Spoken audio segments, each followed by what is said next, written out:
What's the next one? Before or after? After. Because there's like a millennial, Gen X, millennial. And then... The real whiny generation. Wait. The new one. It's not Gen Z. Is it Gen Z? Gen Z. Yeah. Yeah. They're not super whiny. They're kind of whiny, but not super duper. They're soft. I was about to say they're soft. They are soft. They're softer. I didn't say it. They're softer. I'm agreeing with you, but I didn't say it. That's because they were actually encouraged to examine their feelings. Lights, camera, and action. Welcome to the I Remember Liking That Movie podcast. Remember those childhood movies you loved? We're going to watch them again and find out if they're still as amazing as you remember. Let's get ready to join Anna and Jimmy as they go back and watch those movies you remember being oh so awesomely good. Horror movies that scared. Comedy movies that dared. Damn! And action movies so preposterously ludicrous that they defied the laws of common sense. Now, here's your hosts, Anna Santos and Jimmy Coates.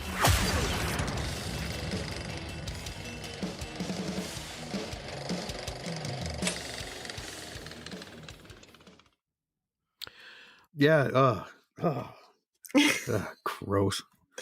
Just to make you feel super uncomfortable. So down here at night all by myself. All right. So welcome back to another episode. Heather's. Mm-hmm. Well, first we're going back to March 31st, 1989. And firstly, I have not seen this movie in a very long time. Like a very, very long time. I tried to figure out when was the last time I saw this. And I think in its entirety, probably 15 years ago. Yeah. Well, that's the thing in its entirety. Yeah. It's been a while. It's been longer because I've seen little clips of it. The last time my wife was watching it, and it was the scene where the police officer is chasing, I think, Christian Slater in the forest. Mm-hmm. But he's running around with his arms extended and holding the gun, and he's pointing everywhere. And my wife's watching it, and she loves that movie. And I'm like, did they not consult a fucking police officer or law enforcement? But law enforcement in movies go completely off book. Yeah. Well, it has gotten better. Mildly. Yeah. Yeah. But how many times have I seen them turn a corner when they're clearing a room and just one hand holding a gun? And I'm like, sir, that is not how you do it. Yeah. Yeah. Because if they're anything like me, like the slight, take a mouse running by you, for instance, be shooting at the thing, or someone would say, hey, and I'd freak out and the gun would go off. Also, how many times on TV do they walk into a room that has a closet where the doors are closed and they just walk into the room and they're like, clear? Yeah. I'm like, you did not clear that room. Didn't even look under the bed. That room is not clear. Didn't look under the bed. Didn't open the closet doors. Yeah, movie police are dumb. Well, it's March 31st, 1989. Yes. If you're watching TV in March 19, I had a lot of fun going back to 1989. So it's a good year. Yeah, I put down a lot of stuff here, so I do apologize in advance. But if you're watching TV, you're probably watching new episodes of MacGyver, Elf, The Hogan Family, formerly Valerie, and then Valerie's Family, Kate and Allie, which I totally forgot about. I loved Kate and Allie. Yeah, and that was just Monday night, those shows. And then you had Tour of Duty, Matlock on Tuesday, Night Court, and My Two Dads on Wednesday, Dynasty and LA Law on Thursdays, and Fridays would be like Perfect Strangers, Full House, at 8 and 8:30. Then you had to choose between Dallas or CBS's Quantum Leap. No, Dallas was on CBS. Quantum Leap was on NBC. Yeah. FYI, in March 1989, Dallas was beating Quantum Leap by quite a few million. I'm trying to figure out why. Which is weird because it was already on forever. Yeah, but it was Dallas, man. If you watched, Dallas My parents were at Dallas. I was 9 years old, apparently, or 8 years old, watching Dallas like a fiend with my mom. I don't know why I was up that late, because I remember Actually, probably if it was on Friday nights, that's probably why I was up that late, because I think that was the only night I was allowed to stay up a little bit later. Yeah, me and my brother thanked the TV gods when my parents got a TV for their own room, because it was one of those things where there was just a handful of TV shows, and Dallas was one of them. It was whatever you were doing on the TV, whether you're playing video games, watching someone, it went off. You could stay if you shut up, or you just go do something else. Until we got oh God, who shot JR? And then that bullshit story pivot that they took, and I was like, are you fucking kidding me? That was pretty ingenious when you think about it. It was, but it was annoying because you felt like you wasted years. You wasted years because you were like, so it was all a dream? Yeah. Stupid. Anyways. Now, what were the kids playing in 1989? I did have a Nintendo by 1989. So did I. But the Sega Genesis and TurboGrafx just came out. Ooh. I didn't have either, not yet. But kids were playing Super Mario Land on Game Boy, including me. I had a friend that had a Sega Genesis, so we would go over to his house and play like Golden Axe. And but on Nintendo, I played Double Dragon was out, Super Off-Road. Two of my favorite Nintendo games came out in 89, DuckTales and Teenage Mutant Ninja Turtles. But Nintendo was still the best-selling system, and Super Mario 3 was the biggest-selling game, which I got the week it came out, which me and my brother played the shit out of that game. We did not get it the week it came out because my parents were like, you still have Super Mario Brothers. Why do you need any others? And I was like, cuz. Yeah, it's a little different. Yeah. They didn't care. Yeah, many of arguments that were ended in me getting in trouble for not, taking turns and let my whiny crybaby of a brother play. Music in 1989 could not be more awesome. Just before this movie came out, Lost in Your Eyes by Debbie Gibson was number one. The week before was Straight Up by Paula Abdul. Love that song. Other hits around this time was Like a Prayer by Madonna, She Drives Me Crazy, Fine Young Cannibals, Blame It on the Rain, Milli Vanilli. I mean, we didn't know yet about. No, we didn't know yet. We didn't know yet. So they were doing well. Once Bitten, Twice Shy by Great White, Bust a Move by Young MC. But the number one song right up until the 31st was Living Years by Mike and the Mechanics. Then the very next day it was toppled by Eternal Flame by the Bangles. God, that's a classic. Yeah, and a lot actually happened in the news. 12 European nations, remember there was no EU in 1989, agreed to ban, should have used the voiceover guy for this, chlorofluorocarbon by 2000. That was they agreed to ban it. Yeah. But I'm not 100% sure, but I believe it got banned with a few years to spare. But it was more commonly known as Freon, the aerospray applications, hairspray, and propane tanks. It was apparently blowing a hole through our ozone. Who needs an ozone? Aquanet for life. I mean, look at our weather and our environment. Now, it didn't help. Right. Or it could have been worse. I guess maybe it would have been worse. Well, if those 12 nations hadn't band together, I mean, Australia might be on fire right now. Like perpetually on fire as opposed to just occasionally. Yeah. Well, I remember many uneducated debates with like friends and aunts and uncles acting as we're talking about it. Oh. Looking back as like you looked up to these people, and looking back, you're like, they didn't have a fucking clue what they were talking about. Oh, no. Honestly, looking back, you're just kind of sitting there going, how did we not kill off the entire human race? Yeah. Like, that's I'm like, how are we still here? Because the level of just, I don't want to say stupidity, but I'm saying stupidity. The level of stupidity that was running rampant, you're like, we should be extinct. We really, really should be. Yeah. Or a lot more children should have went missing. True story. Madonna's Like a Prayer actually premiered on a worldwide Pepsi commercial. Tanker Exxon Houston runs aground in Hawaii and spills 117,000 gallons of oil. I don't remember if Exxon, they were fucking horrible. Exxon were terrible. I can't pronounce this. The Louvre Pyramid. Yep.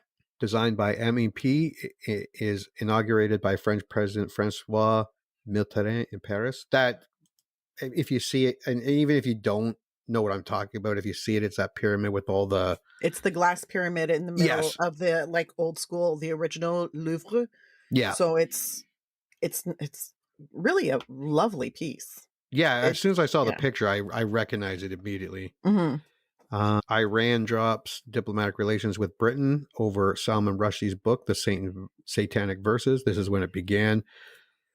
The 27th shuttle Discovery 8 launched, and it had the first woman to do the countdown. Exciting. And also, Dorothy Couday is the first female Grand Marshal of a St. Patrick's Day parade. So 89, big year for chicks. You fully just said that. Oh, I'm reading. I'm going, really? Is this what made news in 1989? Yeah, because they wouldn't let us do shit. Yeah, and then yeah, when I thought about it, I'm like, yeah, it did. It made news. Baseball announces Reds manager Pete Rose is under investigation. Later in the month, Exxon tanker Valdez spills 10.8 million gallons of crude oil in Prince William Sound in Alaska. Like, they really sucked. They were absolutely terrible. And the first Soviet hockey players are permitted to play for the NHL. That would come back to bite us in the ass. Well, the North American and European players. And on Friday, March 31st, Heathers premiered in theaters. What do you remember? I remember, one, the fashion. I thought it was hot shit. Because I did not watch this in theaters because I was entirely too young to watch it in theaters. However, when I did finally watch it, it was just before I started my Christian Slater obsession. So this was the movie, I think, that kicked off my Christian Slater obsession. And I remember loving the movie, wanting to be as cool as them, and wanting to shoot guns.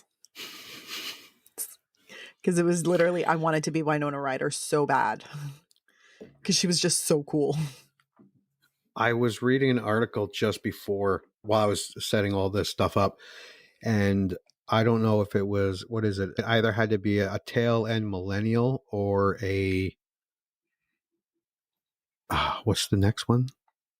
Before or after? After. Because there's like a millennial, Gen X, millennial. And then the real whiny generation. Wait. The new one. It's not Gen Z. Is it Gen Z? Gen Z. Yeah. Yeah. They're not super whiny. They're kind of whiny, but not super duper. They're soft. I was about to say they're soft. They are soft. They're softer. They're I didn't softer. say it. They're softer. I'm agreeing with you, but I didn't say it. That's because they were actually encouraged to examine their feelings. Yes. Yeah. Therapy was not a 4-letter word. Who did for that? them. The boomers or the Gen X? Early, like the Gen X beginners and late boomers did that?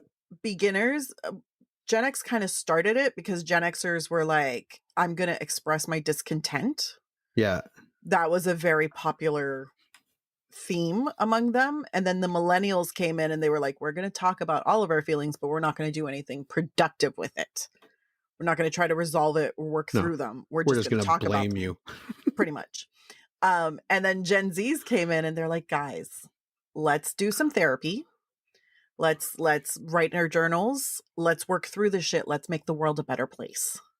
That's where Gen Z's at. And then I don't know what's happening with Gen Alphas. We're not there yet. Yeah, no, that's my kids. And from what I see, it does not look good. But I was reading this to see what they're going to do. Oh my God. I was reading this article and I'm pretty sure it was a Gen Z, and they were saying that, well, first because they were like, I remember Winona Ryder from Perfect Strangers and that Christian Slater from Mr. Robot. I'm like, oh no. Perfect Strangers Not or Perfect Stranger Strangers, Things? Stranger Things. I'm sorry. Oh, okay. Because I was like, she was in Perfect Strangers. Here I am talking about Belky and you want to talk problematic. Stranger Things.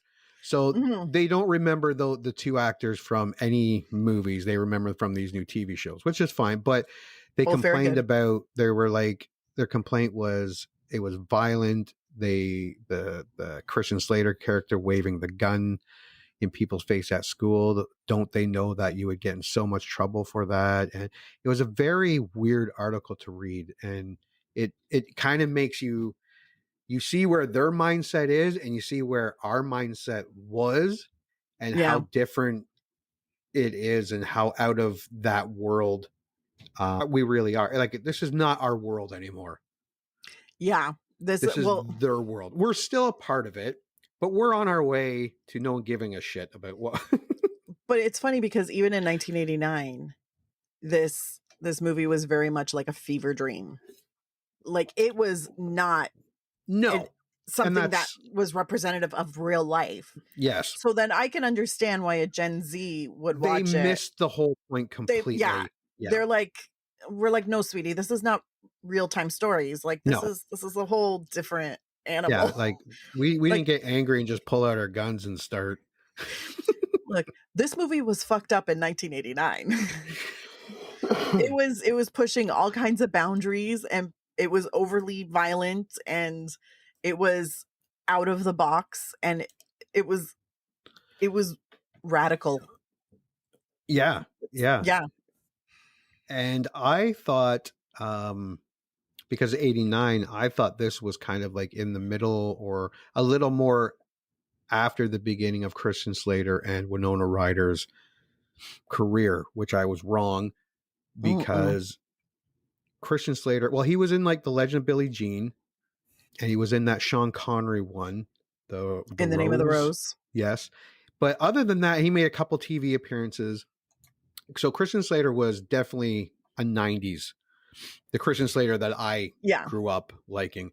And Winona Ryder just the year previously did Beetlejuice, and she had a couple appearances on some TV shows before that, but that was it. So Heathers they were still really, really new. Well, I'm pretty sure, I feel like I need to double check this, but Winona Ryder was in Lucas, if I'm not mistaken. Yes, she was in Lucas, but she wasn't the star. No, she wasn't a star, but that was the one where she was kind of on the map. And Heathers was the movie that kind of put Christian Slater on the map. Like, he had done some stuff, but he wasn't nothing huge. Nothing huge. Like, nobody was talking about Christian Slater before this. Beetlejuice was where everybody started talking about Winona Ryder. Well, Beetlejuice was so huge. Yeah. Lucas, some people talked about Winona Ryder. And then this movie comes out, and everybody's talking about everybody. Yeah, because Christian Slater, like Gleaming the Cube, The Wizard, Tales from the Dark Side, Young Guns 2, Pump Up the Volume, Robin Hood, Prince of Thieves, Mobsters, Cuffs, all these movies that I grew up with. Murder in the First, Interview with the Vampire was way after. God, Murder in the First was so good. I remember that being. I have not seen that movie in a long time. I haven't seen it in a really long time either. I feel like I cried. It was a sad movie. Right? It didn't end well. No. Kevin Bacon's in it too. Kevin Bacon. Yeah, he plays the guy on death row. God, I am so proud of myself. Look at me remembering shit. But the budget. Well, basically, I'll just do this. Heather's budget. $3 million. No, $3 million. $3 million to do Heathers. Really? It was, to say it was a box office bomb is an understatement. Yeah. Because as I bring it up, because I cannot find the file with all the stuff written on it, it closed worldwide at $1.1 million. Yeah, no. You know what? They caught a loss. Yeah. But then it became a cult classic. Yes. Yes, it did. And I remember seeing this all over cable, like everywhere. Yes. Now, Heathers opened up at number 16 when it came out, but it only opened up on 35 theaters.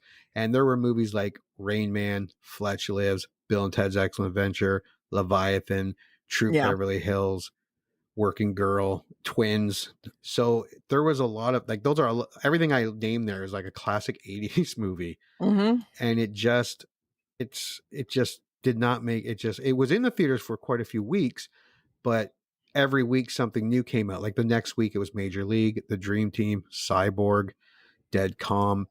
It just didn't it didn't have any, it didn't really have a chance. Say Anything, She's Out of Control, Disorganized Yeah. Crime.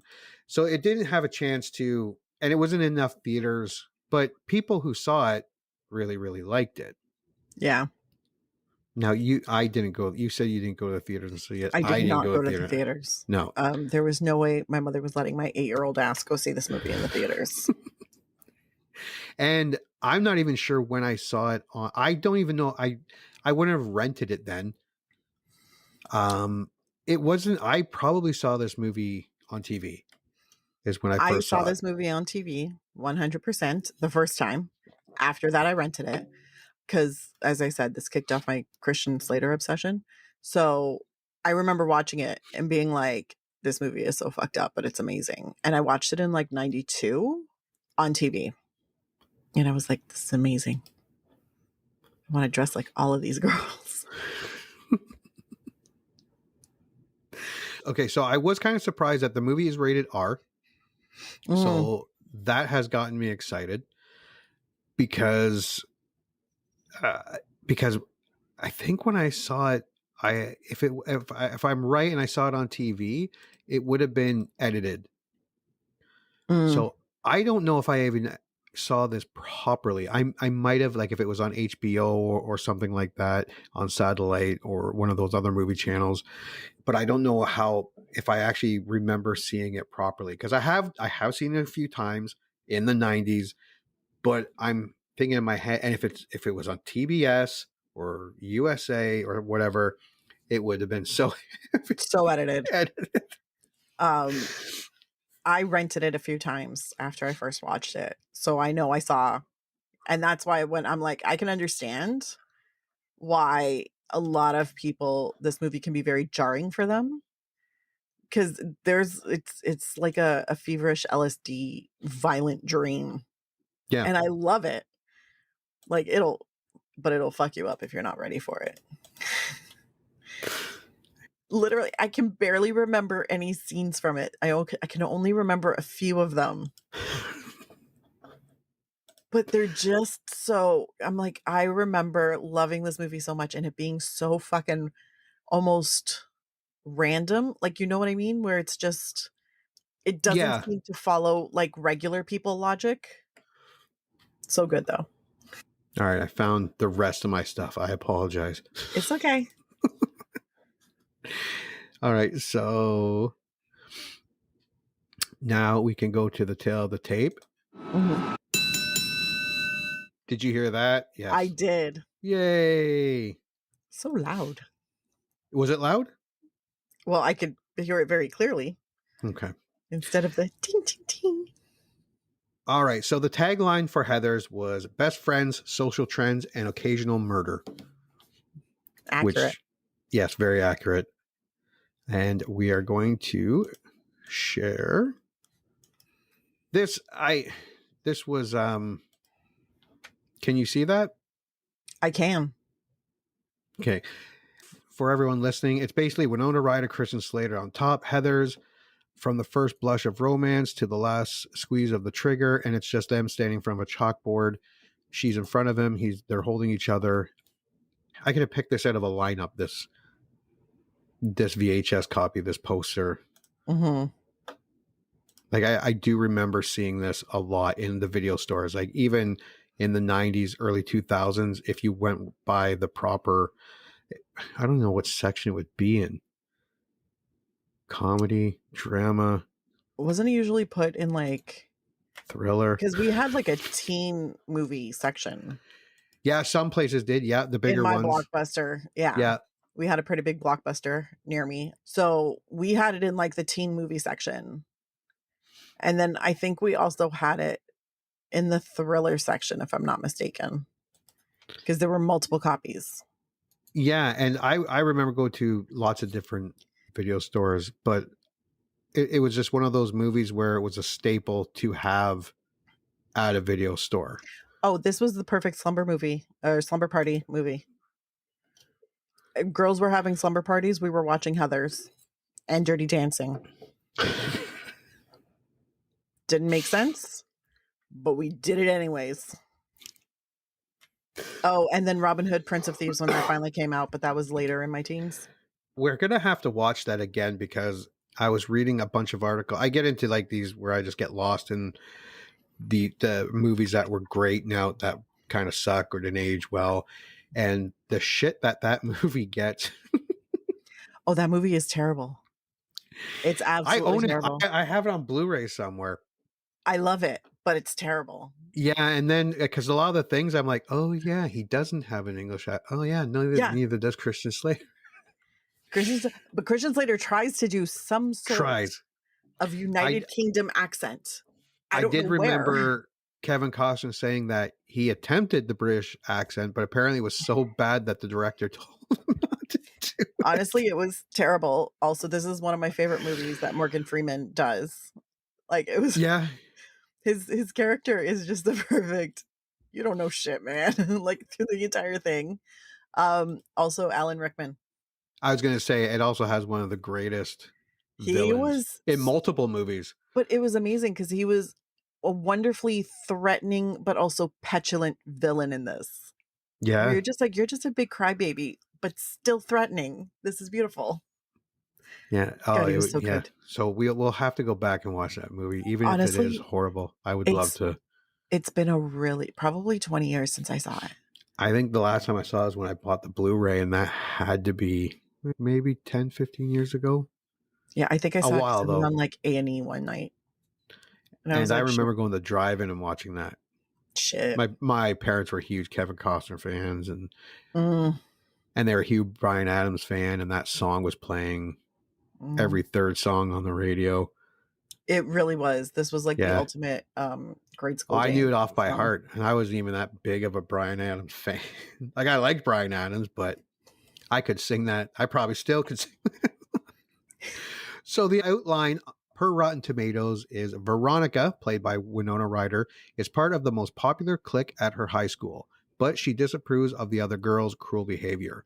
When Veronica and her new boyfriend, JD, Christian Slater, confront clique leader Heather Chandler, Kim Walker, and accidentally poison her, they make it appear as suicide. Soon, Veronica realizes that JD is intentionally killing students he does not like. She races to stop JD while also clashing with the clique's new leader, Heather Duke, Shannon Doherty. It sounds stupid, but because I have seen it and I do remember, it is good. Like, I mean, it's because if you were to read it, read that, you'd be like, what? Well, even when you're watching it, there's an element of what? Yeah. But it's funny because the cast has such good chemistry. Like, I remember being riveted by Winona Ryder and Christian Slater, where I was just like, I could watch you guys all day. I remember that so well. Don't ask me for specific scenes because I don't remember those, but I remember that feeling of like, God, you guys should date. I think they did date, didn't they? I don't know. Did they? I don't know. This is gonna. I wish we were more popular. We could call and ask them. Could you imagine? Excuse me, Miss Ryder. I know that you've dated many, many very attractive men, but yeah, she's almost like the Brad Pitt of women. She's she's had some pretty A-list. She has dated some very, very attractive men who were also very. Oh my God, they did date. Oh no, Ryder says she did have a crush on Slater. Oh, Slater was dating Walker, one of the other Heathers. Oh, right. And Ryder said she definitely had feelings for a co-star, but she says the two never dated. Oh, that makes me sad. I think they should. No, they can't date now because he's married. Happily, apparently. Anyways. This is just as bizarre. Critic consensus. The basic consensus of all the critics that did it is dark, cynical, and subversive. Heathers gently applies a chainsaw to the conventions of the high school movie, changing the game for teen comedies to follow. Mm-hmm. I And concur.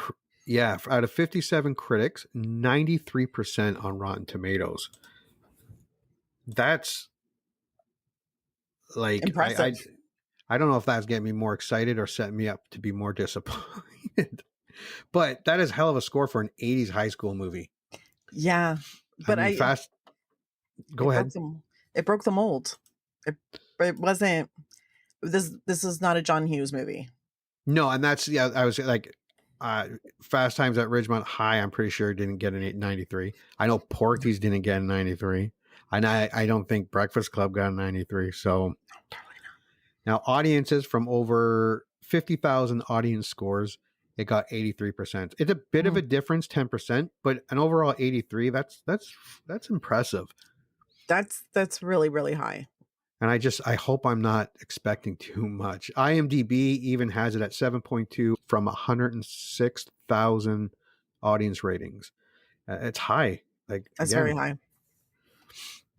So we're going to watch the trailer, and I believe I fixed this. I believe in you. So we're going to go live to Heather's. Did your screen change? Yes. I can hear Heather it. Chandler, Heather McNamara, Heather Duke, Veronica Sawyer. Why are you such a mega brat? Because I can be.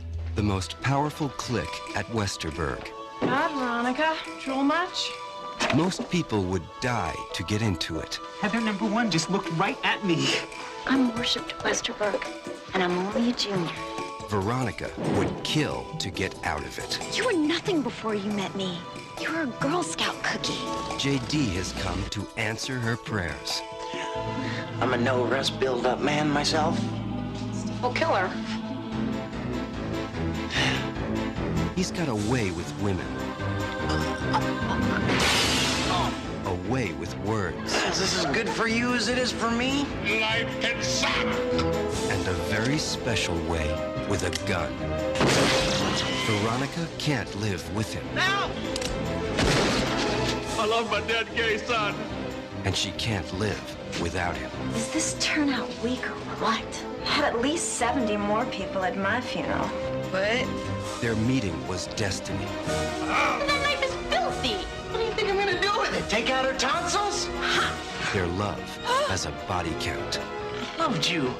Was coming up here to kill you. That's it. We're breaking up. Young love. Heather's a killer comedy. I'm gonna have to send my SAT scores to San Quentin instead of Stanford.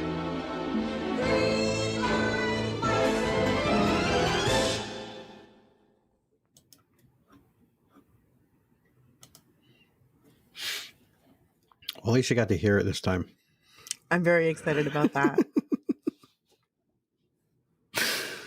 Yeah, it looks like everything looks like I remember. Mm-hmm. Same. I'm very concerned that I'm going to watch this and be like, God, it sucks. Yeah,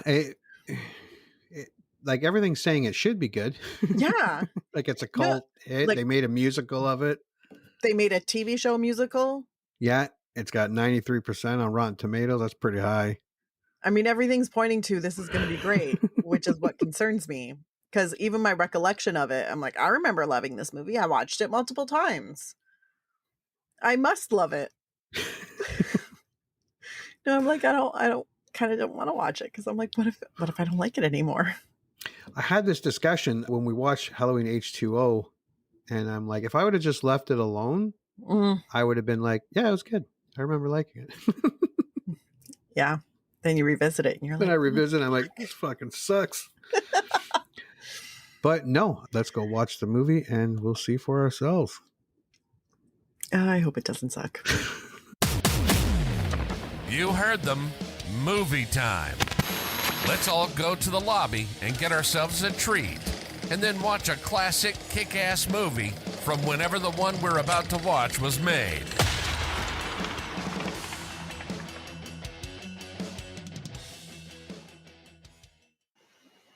Yeah, thank God this movie was on Prime. Oh, God, yeah.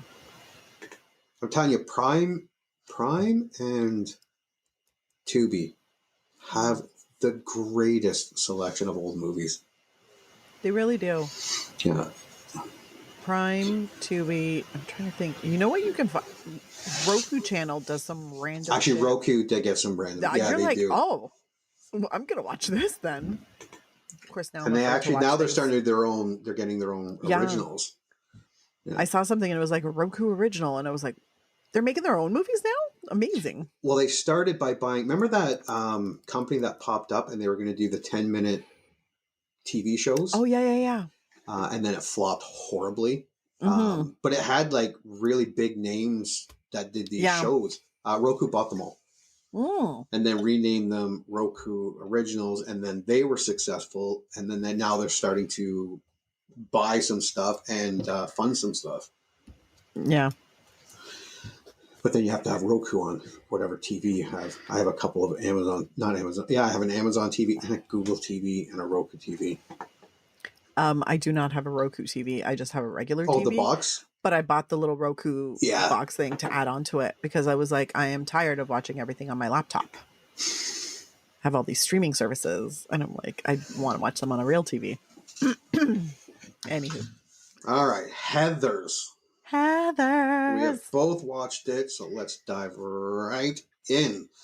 At Westburg High School in Sherwood, Ohio, Veronica Sawyer is part of a popular but feared clique, along with 3 other wealthy and beautiful girls with the same first name, Heather Duke, Heather McNamara, and the school's ruthless queen bee, Heather Chandler. The first 2 Heathers, who are not the leader, don't really seem that bad at the beginning. No, they don't. Like Heather Chandler just seems to be like a bully. She is. She is a big giant bully, and she is definitely the leader of the group. And you can see the other 2 follow not necessarily out of like happiness or like pride. It's more out of fear. God bless.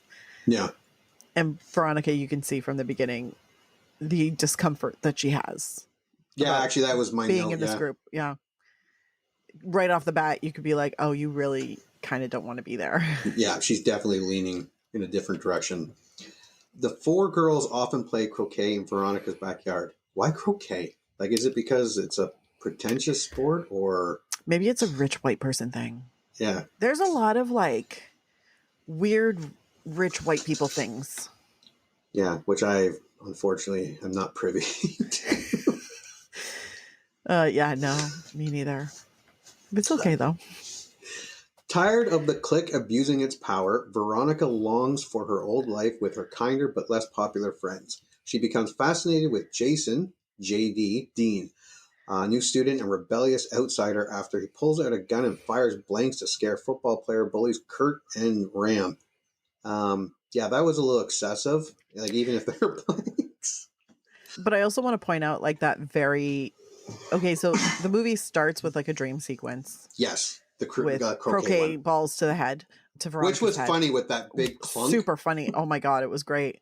And then when we move into the cafeteria scene, there's a weird dreamlike quality to that too, because of the lighting and because of just the way everybody's moving around. And I'm like, are we still in the dream? Oh no, this is they're all awake. They're at school. Okay. And then it almost takes on a bit of a dreamlike quality when JD pulls the gun and you're like, is this really happening? Yeah. Yeah. Yeah, I agree. Though.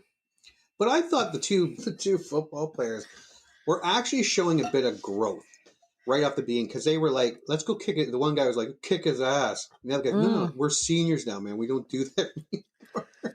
No, instead they just came over with the excessive homophobia. It was amazing. So there many is a slurs. there is a lot of homophobia in this movie. But I mean, if we're thinking about it, but in 1989, it was there was a super homophobic world. Like, let's not pretend. Being gay was still very much super taboo. It was starting to kind of become more commonplace. Yeah. But still not okay.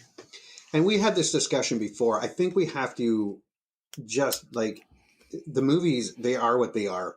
And from a time period, we can't, because I'll be honest, like in me and my friends would call each other gay all the time, but that's just that's how our excessive it was. Well, gay became seriously until Hillary Duff. of Disney Channel fame came out with that little thing. We were all just calling each other gay. That's okay. You're gay. Yeah. You know, oh my We weren't, God. it wasn't even over like No, but gay it wasn't. people. It literally had nothing in our heads. Like, we realize now how fucked up this reasoning is. Yes. But Yeah. in our heads, we were like, but it has nothing to do with homosexuality. We're just using that. But it didn't clue into us that that word also identified with people who identified as homosexual. We were just like, no, that means corny or cheesy or, you know, ridiculous or embarrassing. Like, and then we realized we're like, oh shit, we're taking that word that means all of those like kind of negative things and attaching it to people who call themselves. I was like, oh, I get it now. That was a shitty thing to do. But literally the fact that the word gay was attached to people never occurred to like 90% of us. No. There was still the 10% who did, and they were terrible people. Yeah. But once we learned, we all got better. But at the same time, you're like, oh, it never clicked. No. We never we'd be at a out. McDonald's and they like, what kind of pop do you want? And there'd be one friend like, oh, the chocolate milk. Oh, you're gay. Yeah. That's gay. And you never connected it until eventually someone pointed it out to you, or you heard it being pointed out, and you're like, oh, that's not nice. That's kind of a shitty thing to do. And you literally, it had to be pointed out to you, because in your head, when you said something was so gay, you were not thinking that is so homosexual. No. You were literally just thinking, God, that's terrible. And then when you connect all the connections, you're like, oh, I don't feel good about using that word anymore like that. Now, let's be clear. Kurt and Ram were not using it as oblivious to. No. They were literally. They were going straight for the slur and being like shitty people. Very, very terrible. specific.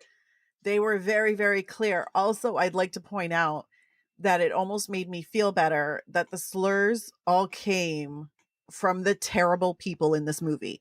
I'd like to point that out. Yeah. So they're really just keeping in character when they use the slurs. And JD is not fazed by the slurs. And he's just like, yeah, that's fine. Whatevs. Veronica attends a frat party with Chandler, where she refuses to have sex with one of the members, unlike Chandler, who is coerced to perform oral sex on one. And then Veronica drunkenly vomits on Chandler.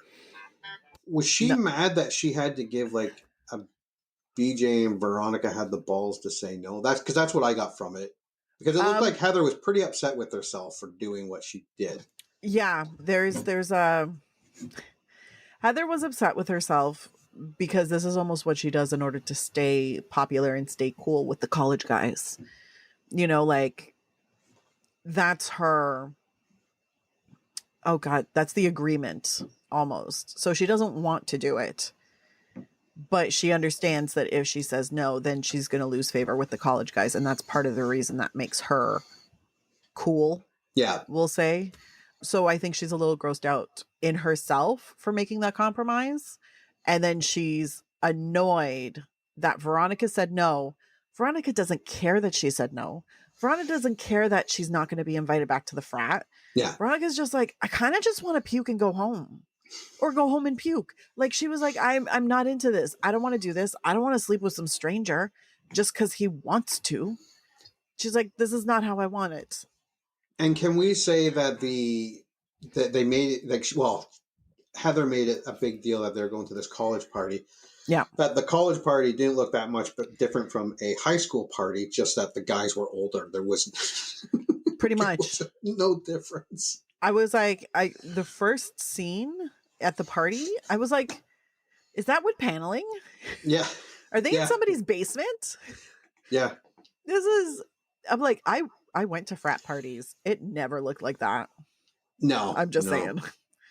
But yeah, no, it was kind of a lame party. You can tell. I don't know. I think they just had to make a set look like a house. Yeah, I think so too. Yeah. And it just went horribly wrong. But overall, just those frat boys are terrible, which is not that far from reality. Sorry to all the good frat boys. My apologies. In retaliation, Chandler vows to destroy her reputation. Later that night, JD shows up by surprise at Veronica's house, and the two have sex outside. They express to each other their mutual hatred of Chandler's tyranny. Don't get me wrong. Young Christian Slater, very attractive. Would I be sleeping with him on my lawn? Nope. Although after meeting Veronica's parents, it didn't seem like she was going to get in too much trouble. I mean, really, she should have just done it in her room. Oh, are you kidding me? No. My parents were out of the country at the time, which is when the boy came over. But still, I was like, you cannot come into my house. My mother will sense you. She will sense that there was a boy here. Are you crazy? Yeah, she'll smell you on the carpet fiber. Yeah. She'll be like, who was here? Nobody. She's done that before. I had one party and I had boys over and she was like, who is here? And I was like, I don't know what you're talking about. I don't know why.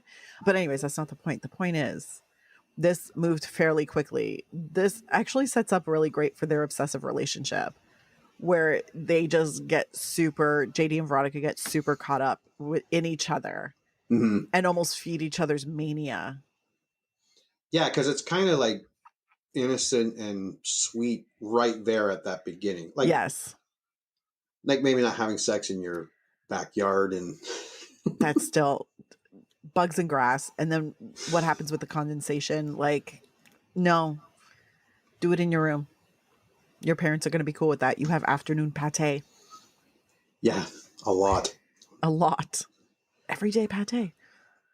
The next morning, Veronica and JD break into Chandler's house, planning to get revenge by using a fake hangover cure to make Chandler vomit. JD pours drain cleaner into a mug, but Veronica dismisses him, thinking he is making a mean joke. She mixes orange juice and milk together instead. However, Veronica accidentally brings the wrong mug to Chandler's room.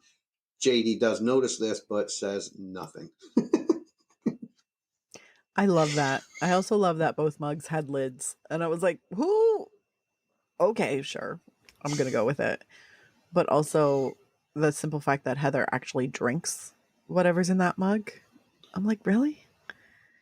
And yeah, and I see what you get by when we were talking about this before we watched it. Like you're kind of describing it as like a fever dream.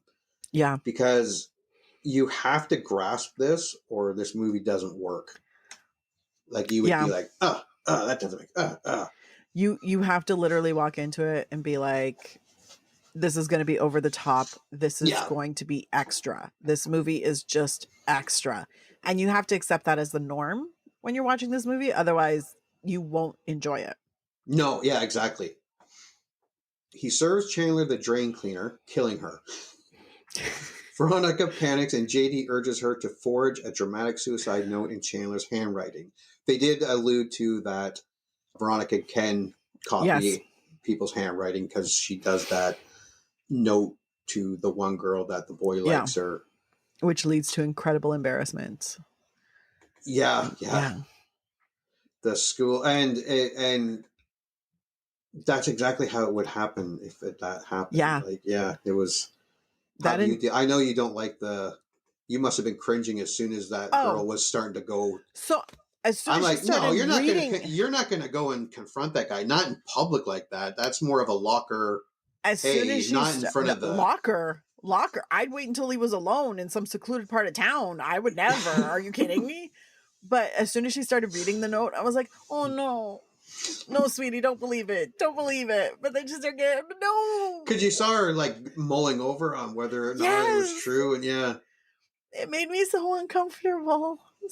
That entire first scene is a really, really great example of it establishes the dynamic of everybody in that school and everybody who plays a part in this story. It establishes relationships and the dynamic of everything. And you get a really good grasp of it. So when you move into the rest of the story and the rest of the movie, when it starts to go off the rails, you're like, I get it. But during that scene with her and that note, I couldn't. It hurt my heart. And it made me so sad. It did do a good job. Like it did set up like the high school, like it's circle of life. Like there are ones that eat and there are ones that are eaten. Yeah. The school and community regard Chandler's apparent suicide as a tragic decision made by a troubled teenager, making her even more worshipped in death than in life. Meanwhile, Duke uses the attention surrounding Chandler's death to gain popularity, become the clique's new leader.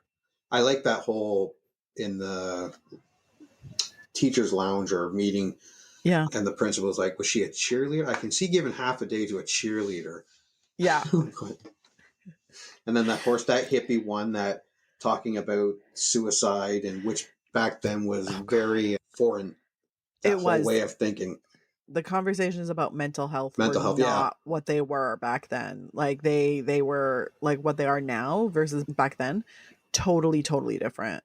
Which I'm guessing the people who made the movie, wrote it and directed it, knew the mental health, and made that character like come across as such a hippie to even suggest. Well, it was the hippies who were like, get in touch with your feelings, sit in nature, eat some tofu, and think about where your soul is at. Yeah. Whereas the rest of the world was like, it's fine. Just go do an aerobics class. Yeah. Endorphins. Take that stuff and push it right down to the pit of your stomach. Go talk to a psychiatrist. Yeah. They'll just dope you up on so many drugs. It'll be great. Yeah, psychotherapy was just coming into its own at that time. It becoming more prevalent. Not as prevalent as it is now, but it was becoming more normal for people to be like, yes, I have, an appointment with my analyst. Yeah, I should maybe talk to someone with these feelings. Yeah. After Chandler's funeral, McNamara convinces McNamara, that's right, convinces Veronica to go with her, Kurt, and Ram on a double date. JD finds the 4 teens that evening in the field, and Veronica leaves with him as Kurt passes out while Ram rapes McNamara. Okay. Yeah. This whole fucking scene.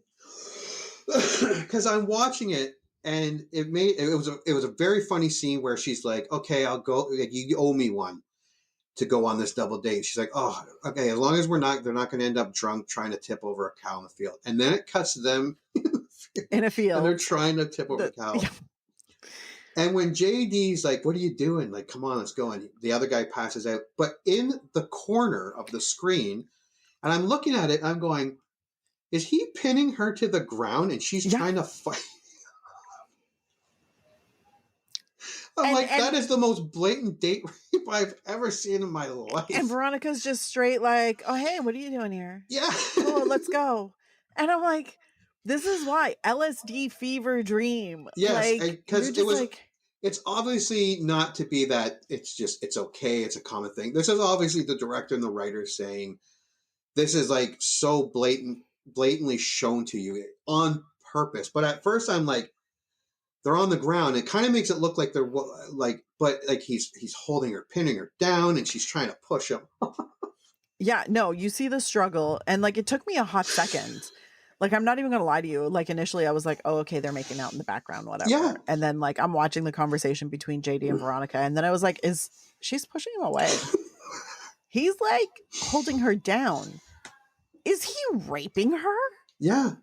What the fuck? And Veronica's just like, yeah, okay, cool. We could go to a movie. Yeah, and it's done so comically, like it's cartoonish almost. Yeah. Which kind of makes it worse. Like I don't know. It was one of those where you're like, but I think it also makes it so that when you get to their death scene, you're like, well deserved. Go ahead. Nobody's sad. Like I hate to say this about a date rape scene, but it is a brilliant scene. It is like the cow tipping to that scene, that part, and it is well done. The director and the cinematographer did amazing work on that. Yeah. The content itself is a little discomforting. It is very discomforting. But at the same time, we also have to remember, and this sounds terrible because we've already had oral sex coercion. And now we're having straight like date rape. And at the time, and even now to a certain extent, if you say yes to the date and you go out to, a field with a boy, what did you think was going to happen? Yeah. You had to expect it. You were asking for it, yada, yada, yada. Well, you said yes to the date, and people will still have that kind of, so it's a very it's a weird thing because it takes you a hot second to clue in that that's happening behind her. Yeah. And that, again, I believe that's on purpose. Yeah. Because I thought the same thing. Like, oh, Yeah. they're making out. That's kind of rude. And I'm like, oh, wait a minute. What the? Because it's happening as the movie's going along, but it off the corner. Yeah. Like, but it was funny because them struggling with each other started when Veronica was still by the fence. yeah. So then on top of that, I'm like, Veronica, you're a shitty friend. I said that to my wife. I'm like, does she not know her friend's being raped right off over there? And I'm like, what kind of sexual education are you having in the schools at that point? Where it's just like, I think that could have been in '89. There probably wasn't a whole lot of sexual. Like we weren't in high school in '89, but I'm sure there. I think that was a huge point the filmmakers were trying to get across. It wasn't put there for comic effect. It looked comical.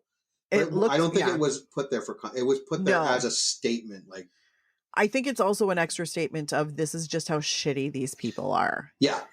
And it worms into your brain. You don't even realize it's happening at first. And then when you figure it out, you're like, what? And then the scene changes. Yeah. And you're like, did I just see what I just saw? What the fuck? Where am I here? Okay, yeah. The following day, the boys spread a false rumor about Veronica performing oral sex on them, ruining her reputation. JD proposes that he and Veronica lure the boys into the woods, shoot them with tranquilizers, and humiliate them by staging the scene to look like they were lovers participating in a suicide pact. Okay.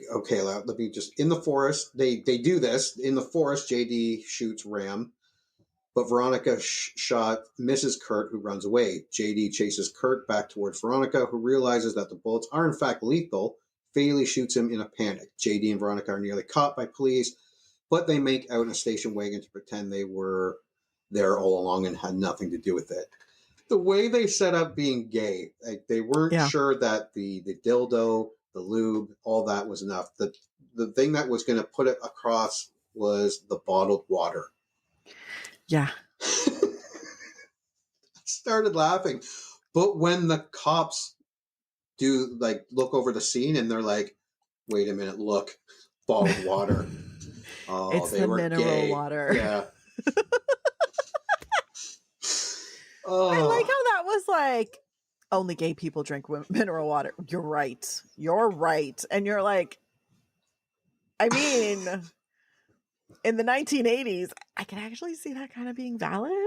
I remember when bottled water started to pop up everywhere and the anger and the conversations that took place in my family. Like my stepfather would be like, I'm not buying bottled. We have a tap. Why would I buy bottled water? Like, oh, see, conversation was like, we have a tap, obviously, but in Portugal, the tap water tastes super duper funny and it's not the greatest for you. So bottled water is the standard there. Yeah. So having bottled water was totally normal with us. If you had the bubbly water, the carbonated water, that made a huge difference. And you were like, but that was also normal. But for us, it was, you have that after a meal to help digestion. Yeah. So the people who were just like, I'll have a Perrier. Everybody's like, why do you want to burp? I don't understand. Are you gay? That was, yeah. Are you gay?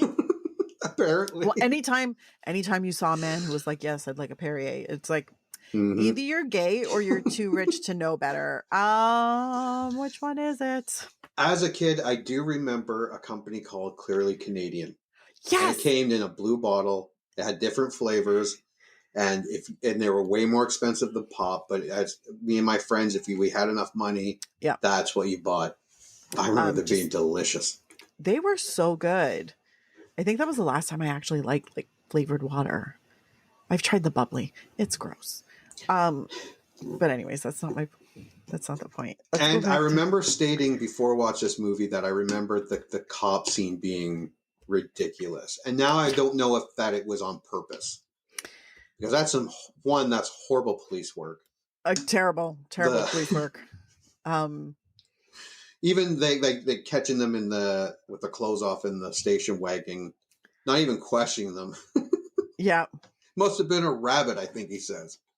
Yeah. This is, all of it is just like, you're like so incompetent. These cops are so, but then it makes sense.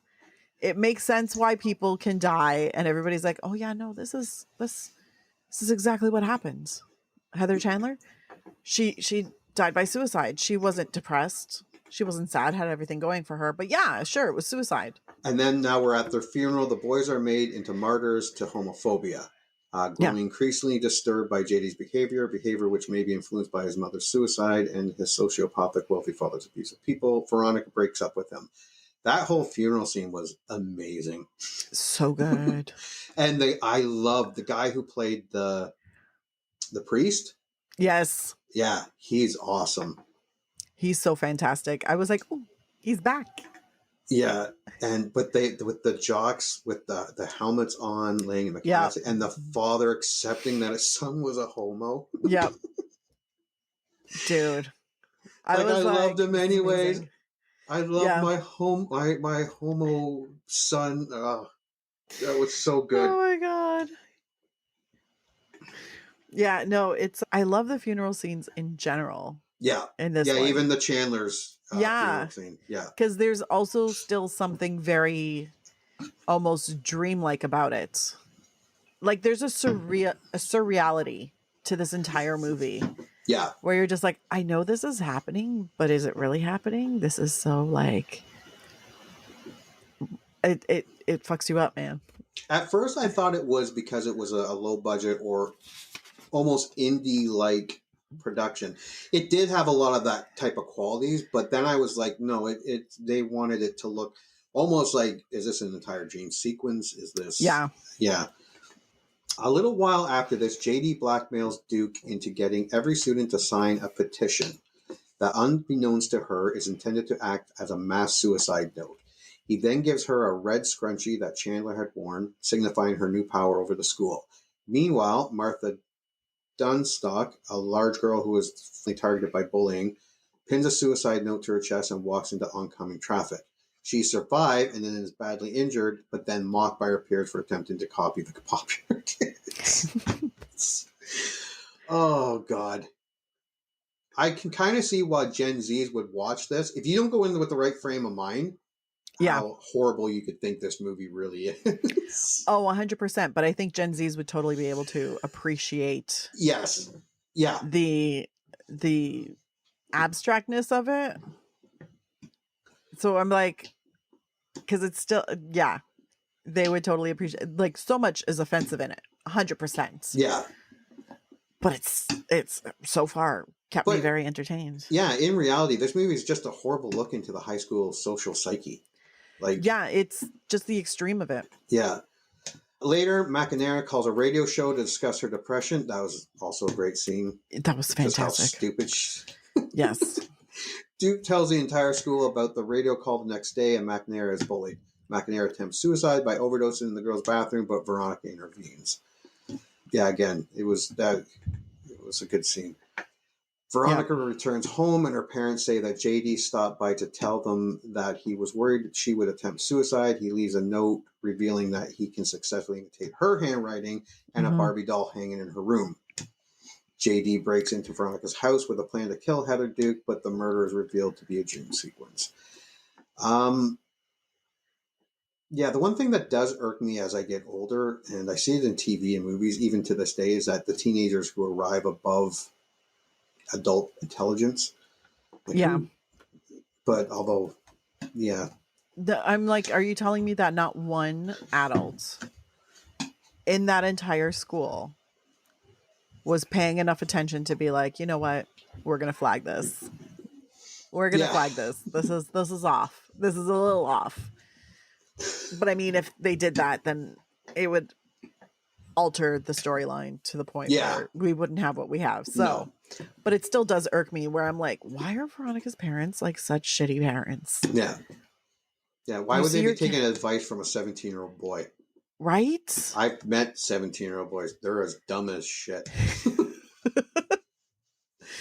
I was 17 and then I was dumb as shit too. Oh, when I was 17, I was like, look, I know I thought I knew everything. I did not. No. I didn't know shit. Now I can recognize that. Now we have a whole new crop of 17-year-olds who are like, I know everything. And you're like, you don't know shit. And then they think we're being mean. And we're like, no, for reals. And this movie Listen to wasn't me. made for adults. This movie was made No. for younger people. This was made for the youth. Yeah. We are not the youths. Realizing that JD plans to kill her, she fakes her own suicide by hanging. JD finds her and, assuming she is dead, gives a monologue revealing his plan to blow up the school. Prep rally and make it look like a mass suicide. Like, that's a classic James Bond villain miscalculation right there. You never reveal And you gotta love it. I know, but they keep doing it. They keep being like, I love it, especially when they say like, do you think I'm just going to reveal my plan before I finally kill you? And then they reveal the plan. Yeah. And you're like, oh God, you were so close. You were so close. But yeah, no, I loved her just hanging there. That was fantastic. Yeah. I also love the moment where her mom walks in and finds her. Her head popping up. I was like, that's great timing. So good. She's fantastic. Realizing that JD plans to kill her, she faked. No, I just said that. Sorry. You just said that. It's fine. The next day, Veronica confronts JD in the boiler room as he plants dynamite. She shoots him, and his switchblade cuts the wires to detonate her. Veronica goes outside, and JD follows her with a bomb strapped to his chest. He offers a personal eulogy and detonates the bomb, killing himself. As students practically rush outside to see what happened, Veronica walks back inside, dirty and disheveled from the explosion. She approaches Duke, takes the red scrunchie, and asserts that Duke is no longer in charge. Veronica then invites Martha to spend the prom night watching movies together as Duke looks on. Yeah, that whole scene was, again, a fever dream. Because that was like, I don't think you should play that loosely with dynamite. No, you also shouldn't stand so close with a cigarette. No. Hanging from your lips, waiting for the explosion to light it. But God bless that entire scene, the entire back and forth, the going in, the taking of the red scrunchie, the talking to Martha, and I'm like, this is the most fucked up but most poetic, perfect ending for this movie. Yeah, and I'm like, it's a great wrap up and happily ever after kind of moment where I'm like, that's right. Toxic ex-boyfriend explodes. You take back the reins as the most popular girl in the school, and you make the girl who tried to commit suicide feel better about life. Perfection. Yeah. Okay, so we will go to movie score time. Okay, did you want to? I'll go first. You go first. Hit me. This movie was great. I'm not over the moon like the critics, but this is almost, because it was almost amateur film making. Like, the director, Michael Lehman, made an unbelievable first movie, and he just made movies like Hudson Hawk, and I did like Hudson Hawk, Airheads, Ed Wood, Truth About Cats and Dogs, TV shows like Nurse Jackie, The Big C, Big Love, Dexter, The Terror. But there was an element about this movie that made me think I was watching a TV movie at times. I thought I was going to not like this movie as much as I remember, but I did. Talking about it before I watched it, I think helped. I'm not saying the movie is perfect, but it's very, very clever, if not obvious. And I think that was the point. Again, I really thought I was going to not like this movie as much as I did. I'm not watching it again anytime soon. But I love Schindler's List, and I ain't watching that anytime soon either. But this movie,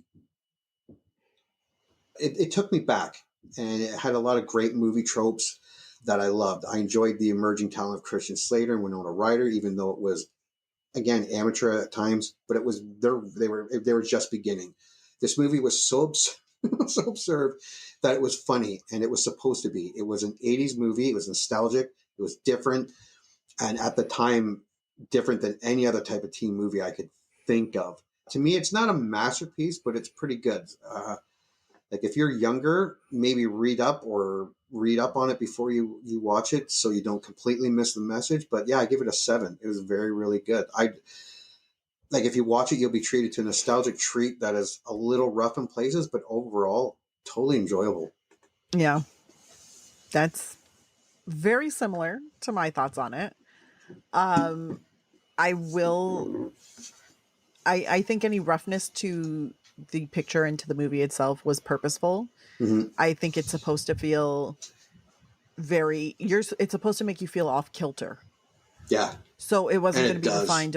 It makes you feel, it's LSD fever dream. I swear to God.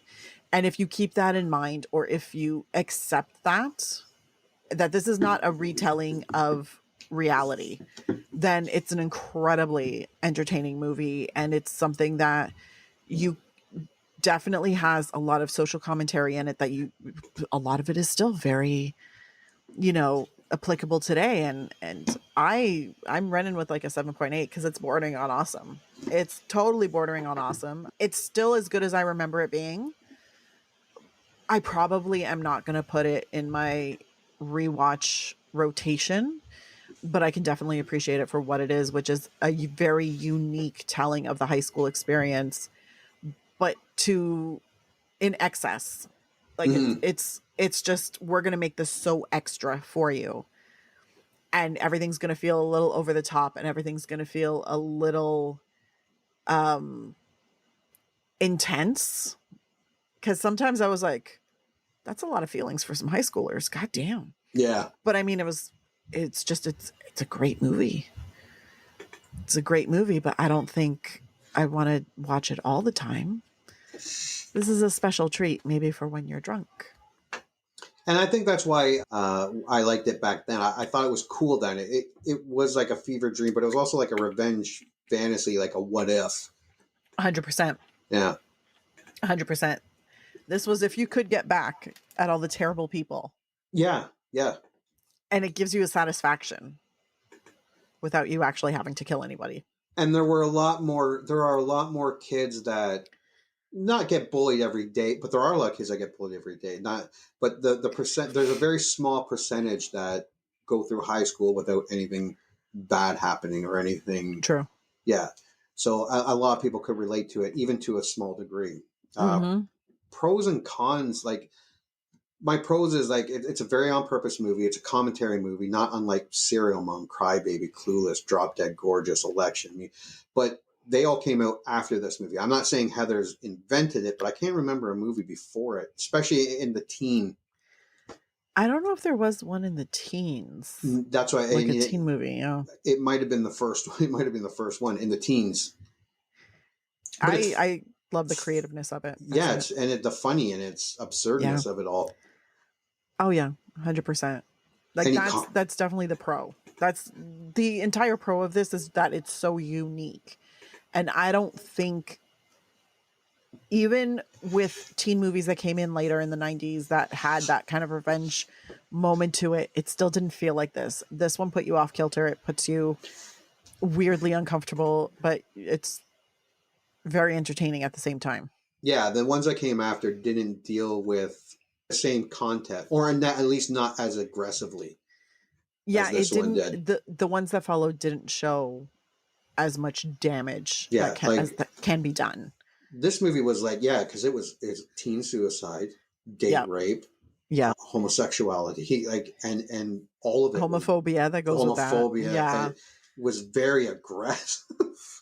And then incredible like social constructs and relationships and the effect that they have on others, and you're just sitting there going, bullying and What are some of the cons that you found with this one?